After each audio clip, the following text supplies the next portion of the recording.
This is Seawolves. Storm? Or not. Good morning, Seawolves. I woke up this morning pleasantly surprised by the beautiful sunny weather, so make sure you all get a chance to step outside at some point. With Election Day coming up tomorrow, it's important to get out there and vote. Looking back towards last Tuesday, I hope everyone had a spooky Halloween and ate lots and lots of candy. I know I had a great Halloween since we had lots of leftover candy and got a chance to see the Five Nights at Freddy's movie with some friends. Highly recommend. No, it's not sponsored, but low-key wish it was. Let me remind you that this broadcast is a joint production of students at the School of Marine and Atmospheric Sciences and their siblings at the School of Communications and Journalism.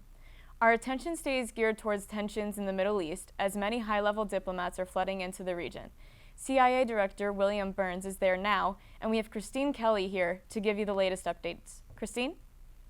Secretary of State Antony Blinken is wrapping up his visit to the Middle East. The Secretary made several stops over the weekend, including visits to the West Bank and to Baghdad. We're making sure that the different influence and relationships that countries in the region have, including the countries that I visited or spoke to, that they're using that to make sure that this conflict and crisis doesn't spread. Israel's military has released videos saying they've opened a humanitarian corridor to allow civilians to move from northern to southern Gaza. Over the weekend, Israeli strikes hit an ambulance convoy, the Jabalia refugee camp for the third time, and the Maghazi refugee camp, killing dozens, according to Hamas. Israeli officials say Hamas uses civilians as human shields. They have released this video claiming to show Hamas rocket launch pits near a children's pool and playground. Thanks, Christine. All the pictures coming out of Gaza are horrific, and our thoughts go out to those families and individuals who have been impacted by this tragic event. I'm sure there's a lot going on here that we don't hear about as frequently, so Christine, tell us more.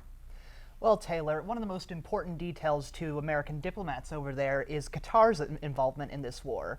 They're playing an important diplomatic role in negotiating the hostages. Meanwhile, in Israel, despite widespread support for the bombing of Gaza, more than 70% of Israelis want Prime Minister Bibi Netanyahu out of office. And so far, this war has killed 1,400 Israelis and more than 10,000 Palestinians, and I sense that things are going to get messier and uglier before they wrap up. Useful to know. Thanks, Christine. Now, for some more local discussion, we have first-time weathercaster Peter Biandon to give us the one-day forecast. Peter?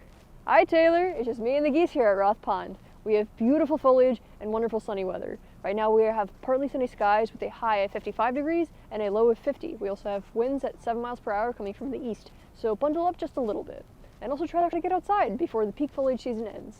That's it for me. Back to you in the studio.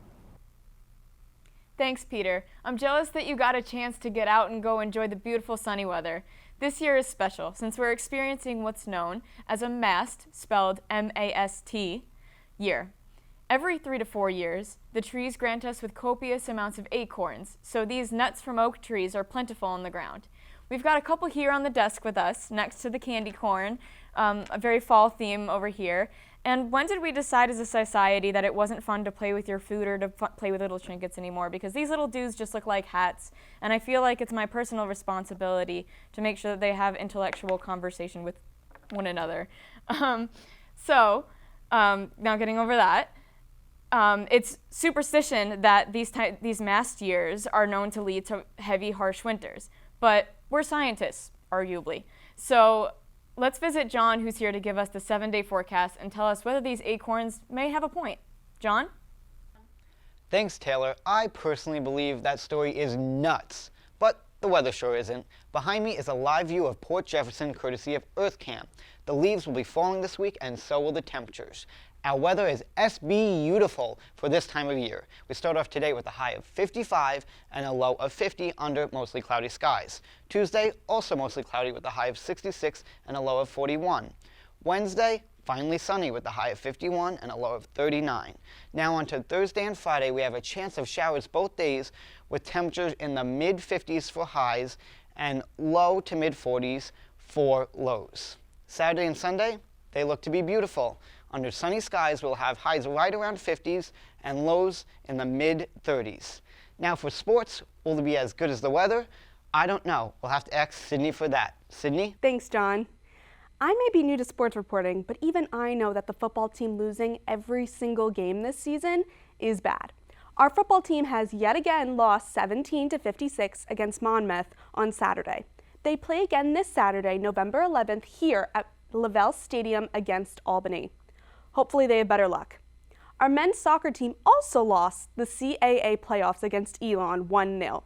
However, it warms my feminist heart to tell you that the only winners of the week is our women's volleyball team.